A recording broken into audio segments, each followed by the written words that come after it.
Channel को subscribe करें और बेल आइकन को दबाएं ताकि आने वाले सभी वीडियो को आप देखना ना भूलें। दोस्तों, तो चलिए हम लोग शुरू करते हैं मानव digestive system, human digestive system. चलिए मानव पाचन तंत्र, मनुष्य में किस तरीके से पाचन होता है उसके बारे में पढ़ते हैं। चलिए पहले हम इसका फिगर बना लेते हैं ताकि आसानी होगा। चलिए फिगर बनाते हैं। सबसे पहले हमें क्या करना है, एक बड़ा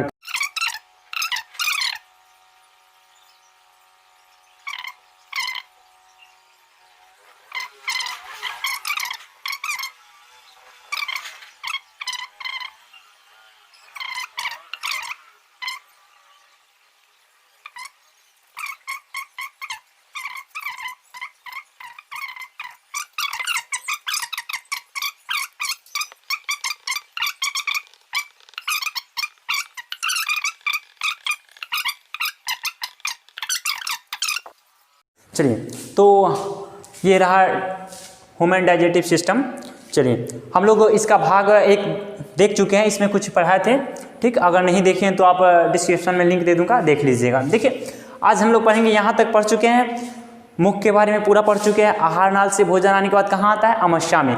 आमाशय में जब खाना आता है तो क्या करता है, खाना आमाशय में लगभग 4-5 घंटे तक रुकता है। ठीक, आमाशय में अभी जठर ग्रंथि होता है। आमाशय में जठर ग्रंथि होता है। कौन सा ग्रंथि होता है, जठर ग्रंथि। जठर ग्रंथि, आमाशय में जठर ग्रंथि होता है। ठीक, जो क्या करता है, खाना में जो प्रोटीन आता है उसको क्या करता है, पाचन करता है। अब देखिए जठर ग्रंथि 3 कोशिकाओं से मिलकर बना होता है। जठर ग्रंथि 3 कोशिकाओं से मिलकर बना होता है। जठर ग्रंथि 3 कोशिकाओं से मिलकर बना होता है, कोशिकाएं से बना होता है। देखिए पहला कौन सा है, श्लेष्मा। पहला बोलते हैं श्लेष्मा, या फिर हम इसको बोल सकते हैं म्यूकस। म्यूकस, ठीक, म्यूकस। दूसरा आ जाता है, देखिए दूसरा आ जाता है अम्लजन, या फिर हम इसको भित्ति भी बोलते हैं, भित्तियां या अम्लजन। अम्लजन, ठीक, इसको बोलते हैं इंग्लिश में पैरिटल एंड अम्लजन को बोलते हैं हम लोग ऑक्सीजेनेटिक। ठीक, तीसरा आ जाता है मुख। मुख, या इसको हम बोल सकते हैं जाइमोजिम। जाइमोजिम, ठीक, मुख को बोलते हैं चिफ एंड जाइमोजिम।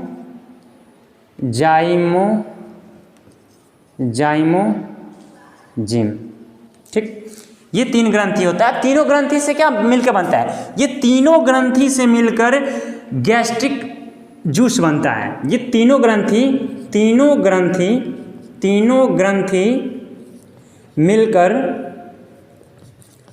मिलाकर क्या करता है, जठर रस का निर्माण करता है, जिसको हम लोग क्या बोलते हैं, गैस्ट्रिक जूस।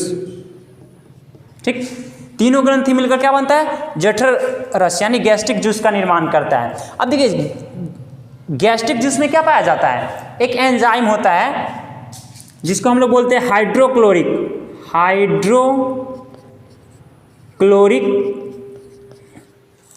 या इसको हम बोल सकते हैं पेप्सिन नामक एंजाइम होता है। कहाँ होता है एंजाइम, जठर ग्रंथि में। ठीक, हाइड्रोक्लोरिक और पेप्सिन नामक एंजाइम होता है, जो क्या करता है, प्रोटीन पर कार्य करके पेप्सिन क्या करता है, पेप्सिन प्रोटीन पर कार्य करके पेप्टोन में बदलता है। देखिए अब क्या होता है, आमाशय में जो होता है प्रोटीन का पाचन होता है। ठीक, चलिए आमाशय में 3 ग्रंथि मिलकर बना होता है, श्लेष्मा, भित्ति और मुख्य। अब देखिए अगर आमाशय में श्लेष्मा की कमी होने से क्या होता है, आमाशय के अंदर घाव हो जाता है। और वो घाव क्यों होता है, क्योंकि अगर इंसान लंबे समय तक भूखे रहे ना तो क्या होता है, आमाशय में घाव होने का डर रहता है। ठीक, चलिए, ये म्यूकस की कमी से होता है, श्लेष्मा या म्यूकस की कमी से होता है।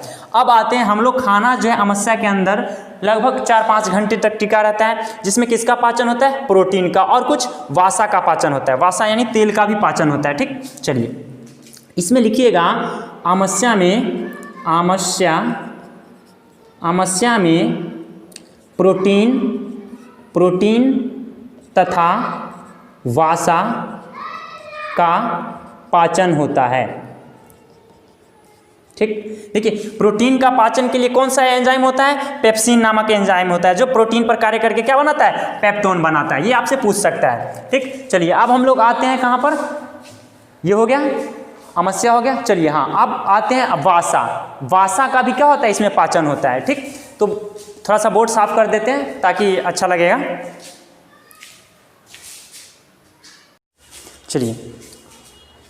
चलिए तो कहाँ थे, ह्यूमन डाइजेस्टिव सिस्टम। देखिए आमाशय में क्या होता है, प्रोटीन और वासा का पाचन होता है। ठीक, अब वासा का पाचन किस एंजाइम के द्वारा होता है, तो वासा का पाचन गैस्ट्रिक लाइपोसिस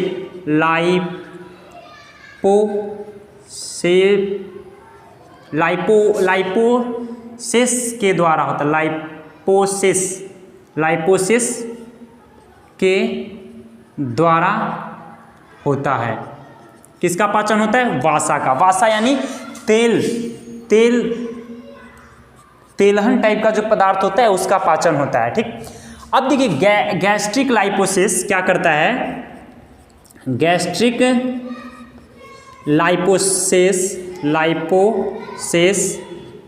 देखिए गैस्ट्रिक लाइपोसिस वासा को क्या करता है, वासा को अम्ल तथा ग्लिसरॉल में बदलता है। ग्लिसरॉल में बदलता है।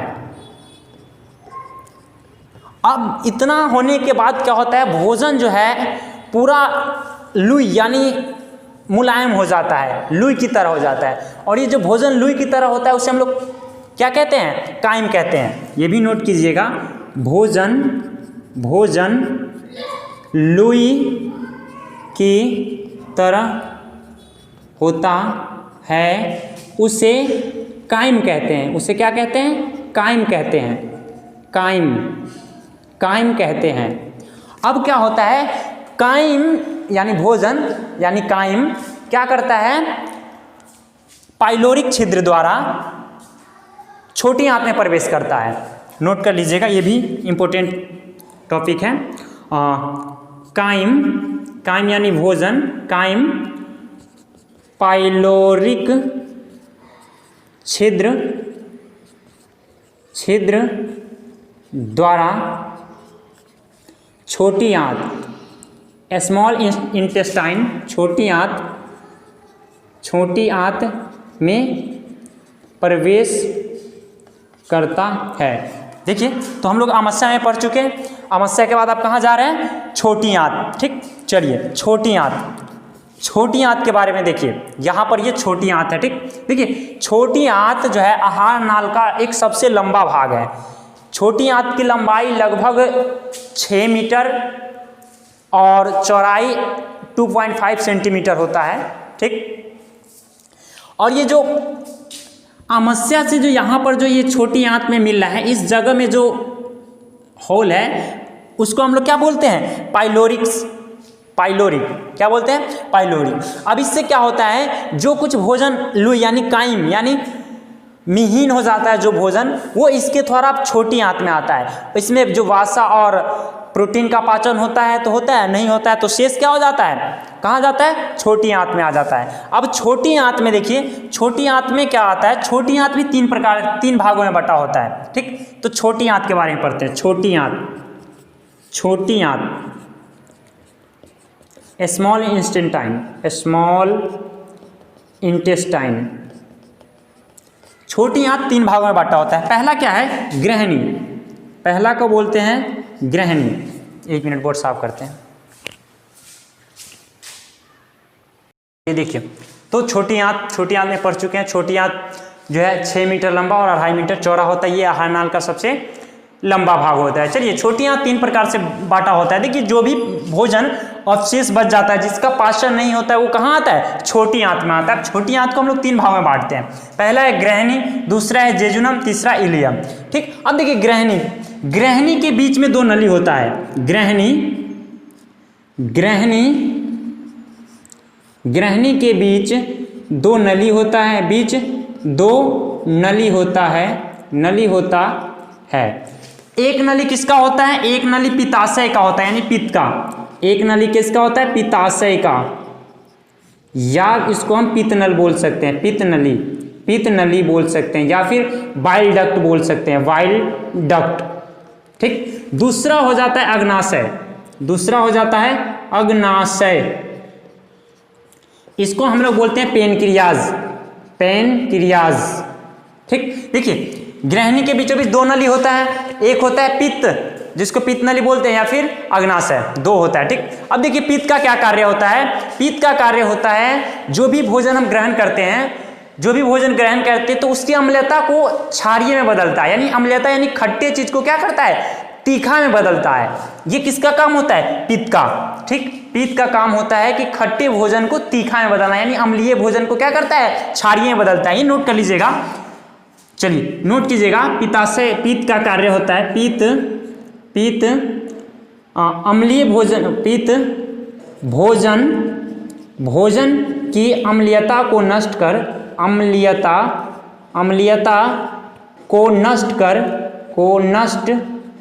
कर क्षारीय बनाता है। क्या बनाता है?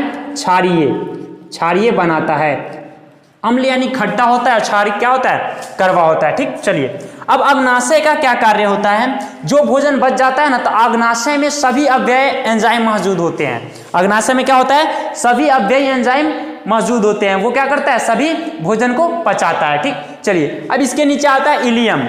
इसके नीचे क्या आता है? इलियम। अब इलियम में क्या होता है? देखिए, अब इलियम में देखिएगा,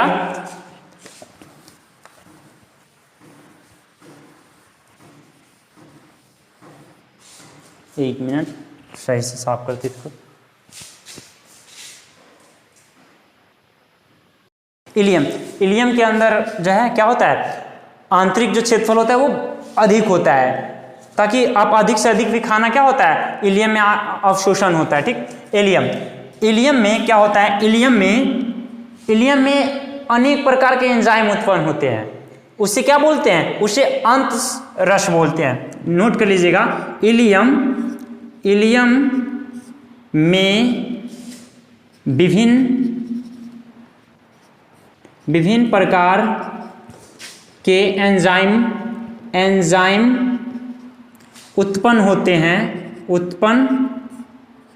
होते हैं, जिन्हें हम लोग क्या कहते हैं? अंतस्रवी कहते हैं, यानी इंटेस्टाइन जूस बोलते हैं। ठीक, यानी सभी प्रकार के एंजाइम इसमें उत्पन्न होते हैं और छोटी आंत के इलियम में पूरा भोजन पच जाता है। अब देखिए इलियम हो गया। अब इलियम में ये अंतस्रवी और अग्नाशय और अंतस्रवी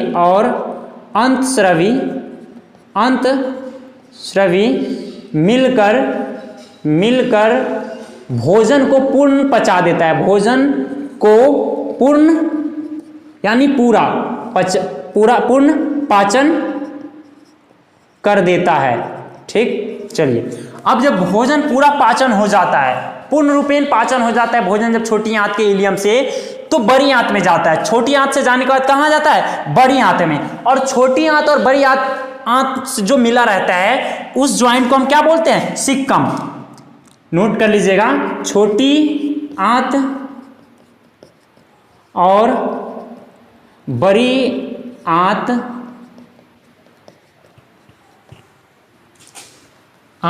को मिलाने वाले भाग को सिक्कम कहते हैं। चलिए अब भोजन कहाँ जाता है? बड़ी आंत में।